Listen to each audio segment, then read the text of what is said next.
prestasi, partisipasi adik-adik semua, SD, SMP, SMA, SMK, dan mahasiswa, karena telah ikut menyukseskan penyelenggaraan acara Bulan Bung Karno yang dilaksanakan pada tahun 2022. Beberapa hari yang lalu saya agak kepikiran gitu, karena adik-adik ini luar biasa perjuangannya untuk ikut serta sampai dapat juara. Maka prestasinya itu saya pikir kemarin kok saya tanya panjang dikasih hadiah berapa, sekian. Oh, kalau terus ditambah saya sangat terkesan ketika menyaksikan, itu luar biasa. Kali saya belum tentu bisa seperti adik-adik. Bahasa Balinya, lombanya susah itu sampai yang kalau saya sih juga gak kebayang lagi. Yang ditanya itu apa namanya ini? Ternyata adik-adik bisa jawab, bahasa Balinya bagus. Sebagai gubernur, saya punya tanggung jawab besar untuk menjaga, merawat budaya Bali. Terutama sekali harus disalurkan melalui anak-anak muda kita kepada anak cucu kita sebagai penerus pelestarian budaya Bali dengan berbagai tradisi seninya, kearifan lokalnya, dan adat istiadatnya.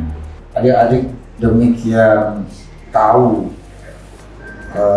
bahasa Bali yang menurut saya itu sudah termasuk kategori sulit. Jujur saja kalau ditanya ke saya pasti kalah. Ya. Saya udah gak ingat ya apapun ya orang ini gitu.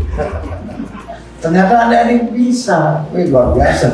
Kemampuan adik-adik merespon pertanyaan para dewan juri itu satu hal yang saya tarik. Adik-adik itu serius dalam menyiapkan diri, betul-betul belajar. Yang kedua, kaitannya dengan Susastra Bali ini, itu saya dalam posisi optimis Bali ke depan itu akan terjaga dengan baik.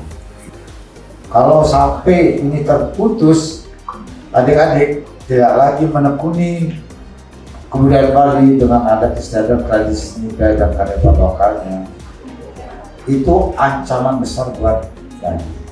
Saya perlu menyampaikan bahwa Bali yang kecil ini, wilayahnya Pulau Bali itu cuma 5.590 km persegi. Jumlah penduduknya cuma 4,4 juta. Tingkat pertumbuhan penduduknya menurun. Sekarang 0,66%. Ini gara-gara awalnya itu adalah zamannya Orde Baru terlalu gencar KB 2an. Pertumbuhan penduduk kita di Bali itu tidak sesuai harapan. Nama anak Bali yang depannya Nyoman dan depannya Ketut itu rendah. Sudah terancam ini Ketut. Kalau ini tidak dikelola dengan baik, mungkin 50 tahun lagi Ketut udah nggak ada. Yang berikut mungkin sampai 100 tahun Nyoman nggak ada. Kalau nggak dikelola dengan baik, lama-lama mungkin Made pun nggak ada. Nah, kalau populasi orang Bali ini terus menurun, itu berbahaya. Simpel aja kita bisa akan melihat ancamannya. Kau ada ajak melawar, ya. Mau Banjar atau Kewar. Bisa Balai Banjar itu yang biasa kita pakai nari segala macam, itu sepi nanti. Karena orang Bali ini mendidikan ya. Kita di Bali ini luasnya 5.590 km persegi dengan jumlah 4,4 juta. Itu kita bisa hidup eksis seperti sekarang, bisa makan, bisa minum, bisa beli baju, bisa bikin rumah, bisa beli mobil, segala macam, karena ada rezeki alam, anugerah alam. Apa anugerahnya di Bali ini? Budaya. Budaya inilah yang kemudian menjadi sumber penggerak perekonomian Bali. Apa yang menghidupi kita? Hulunya, pokoknya itu adalah budaya. Jadi karena itu kita punya tanggung jawab besar untuk memelihara budaya. Nomor satu itu dia. Saya dari tawang kita cukup satu, jaga dengan pokok, konsisten dan prinsip adalah budaya. Kalau budaya Bali sudah terjaga dengan baik, maka ekonomi Bali pasti dia akan tumbuh.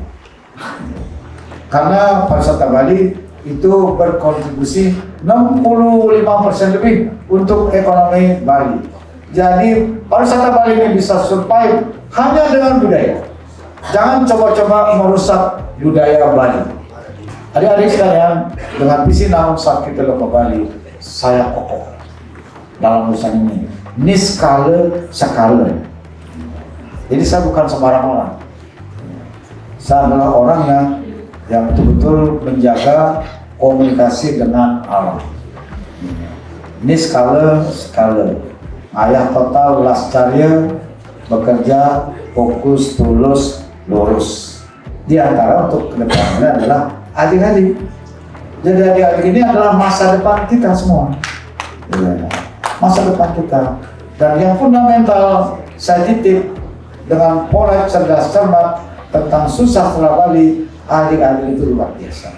Jadi saya berterima kasih sekali adik-adik sudah menekuni ini, dan mudah-mudahan terus berjalan, tidak saja menjadi pewaris budaya, tapi nanti ketika sudah dewasa, berkarir, berprofesi dimanapun, astagfirullah, ada yang menjadi kader PDI Perjuangan, menjadi anggota DPRD, di kabupaten kota, di DPRD provinsi, menjadi DPR RI, menjadi gubernur, wakil gubernur, bupati, wali kota, segala macam.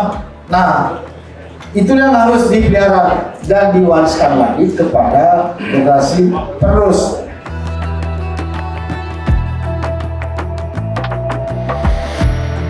Dari SMP Negeri 4 Singaraja mendapatkan juara 3 Lomba Sastra Bali.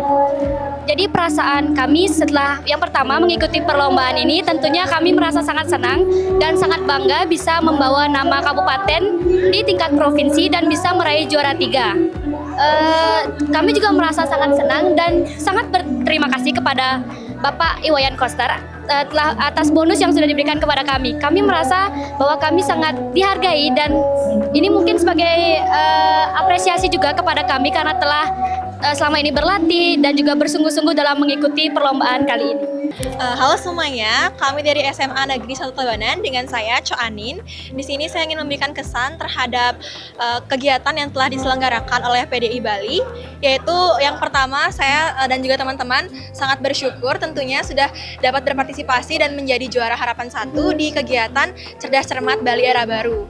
Dan untuk kegiatan hari ini juga kami sangat berterima kasih kepada Bapak Gubernur Bali karena sudah sangat diapresiasi terhadap apa yang sudah kami capai.